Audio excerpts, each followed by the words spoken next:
Look out the window of a passenger jet. You sit above a thin metal floor, and somewhere below you rides luggage, cargo, and the machinery that keeps the cabin alive. Now ask the question almost no passenger ever asks. Where is the fuel? A modern airliner drinks an astonishing amount of it. A Boeing 777 can carry more than 145,000 liters of kerosene. That fuel alone can weigh over 90 tons, heavier than 60 family cars loaded into the aircraft. All of it has to live somewhere. And most people picture the obvious answer. One great tank, deep in the belly, directly beneath the rows of seats. It feels right. A car keeps its fuel in a tank near the middle. A ship holds it low, close to the keel. A single central reservoir under the cabin seems like the natural place to hide so much liquid. But that is not where it is. On nearly every jet you have ever boarded, the fuel is not under you at all. It is beside you, stretched out into the two long wings holding the whole machine in the air. Those wings are not solid slabs of metal. They are hollow, sealed structures, and inside them sit the tanks that feed the engines. The thing lifting you is also the thing carrying your fuel. At first this sounds strange, even reckless. Thousands of liters of flammable liquid packed into the wings themselves. Yet it is one of the most elegant decisions in all of aviation, solving several problems at the same moment. To see why, we have to look inside the wing. The strangest part is still coming.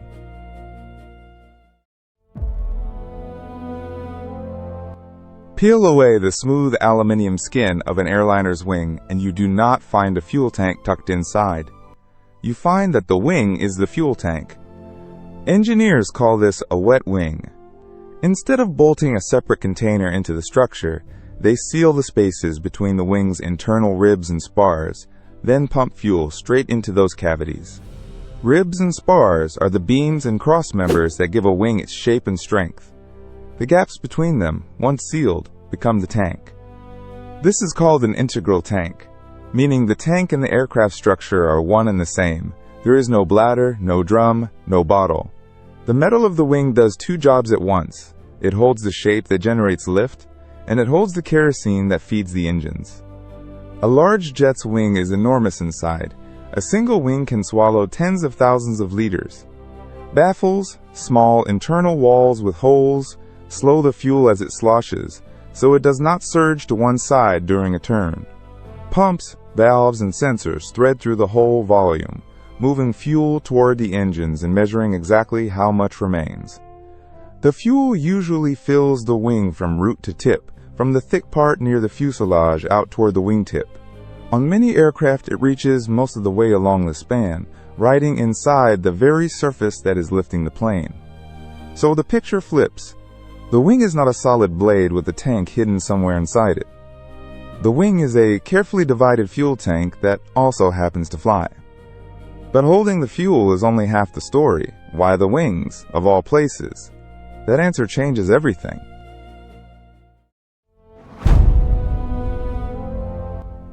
Here is where the design turns from clever to beautiful.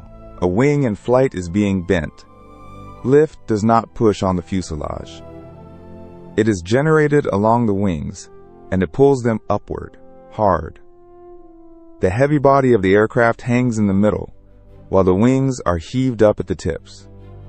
In effect, every wing is a long lever being forced upward against the weight it carries.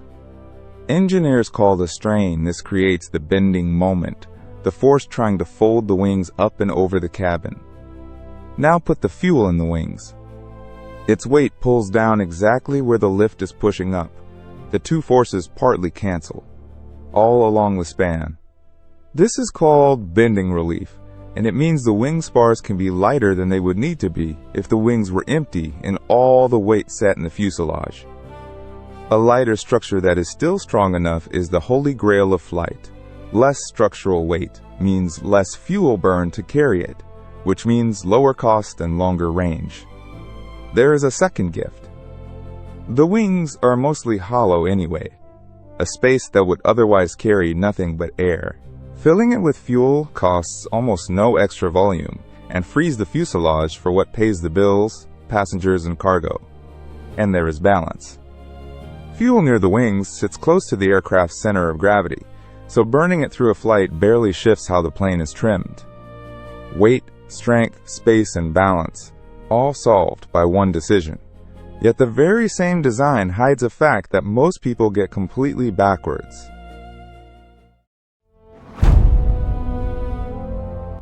Ask most people whether fuel in the wings sounds safe, and they flinch. Flammable liquid, right beside the engines, out where a wing might strike the ground. It sounds like the most dangerous place on the aircraft. The intuition is understandable and almost entirely wrong. Start with fire. Jet fuel is not petrol. It is kerosene, and in liquid form at normal temperatures, it is stubbornly hard to ignite. A dropped match will often go out in it. What burns is the vapor, and the sealed, largely full tanks of a wing give that vapor little room and little air. Then there is the myth of the central tank. Many people are sure the real fuel lives in a big drum under the floor, and that the wings hold only a little. It is backwards. On most airliners, the wings are the primary tanks, holding the great majority of the fuel, while the belly holds passengers and freight, not kerosene. There is another quiet misconception. People assume full wings are the risk, when engineers worry more about empty ones. A tank with fuel in it has almost no room for explosive vapor. It is the near-empty tank, warm and full of fumes, that demands careful design, inerting systems, and strict procedures. And the wings themselves are not fragile. They are among the most tested structures ever built, flexed in laboratories, far past anything a flight will ever ask, bending meters at the tip without failing. So the wing full of fuel, the thing that looks alarming, is doing exactly what it was engineered to do, safely and by design. Which raises the last question. If the wings hold so much, why do some jets need more? The answer: reshaped long-haul flight.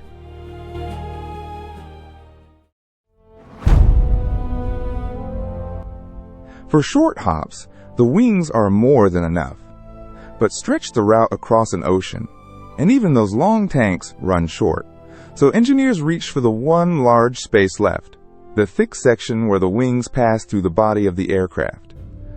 This is the center wing box, the strong structural heart where the two wings join beneath the cabin floor. Sealed like the wings, it becomes the center tank, an extra reservoir carried inside the fuselage for the longest flights. Now the picture is complete. Fuel in the left wing, fuel in the right wing, and on long-haul aircraft, fuel in the center, all feeding inward to the engines. Some jets add tanks in the tail as well, and pumps move fuel between them in flight to keep the aircraft balanced as it burns. This is what made the modern non-stop world possible. Flights that cross the Pacific, that link continents without landing, depend on this distributed fuel tucked into the wings and the body rather than piled into one great drum. So the next time you settle into a window seat and glance out at that long, gently flexing wing, you are looking at the fuel tank, not near it. The surface lifting you into the air is the same surface carrying the fuel that keeps you there.